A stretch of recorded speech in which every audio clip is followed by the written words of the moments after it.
భళా నమ్మకమైన మంచి దాసుడా, నీవు ఈ కొంచెంలో నమ్మకముగా ఉంటివి, నిన్ను అనేకమైన వాటి మీద నియమించెదను, నీ యజమానుని సంతోషములో పాలుపొందుము. పరిశుద్ధ మత్తయి సువార్త 25వ అధ్యాయము 21వ వచనము.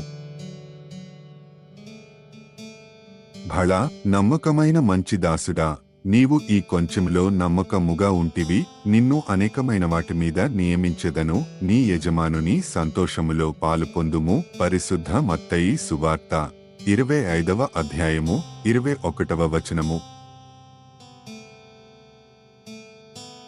భళా నమ్మకమైన మంచి దాసుడా, నీవు ఈ కొంచెంలో నమ్మకముగా ఉంటివి, నిన్ను అనేకమైన వాటి మీద నియమించెదను, నీ యజమానుని సంతోషములో పాలుపొందుము. పరిశుద్ధ మత్తయి సువార్త 25వ అధ్యాయము 21వ వచనము.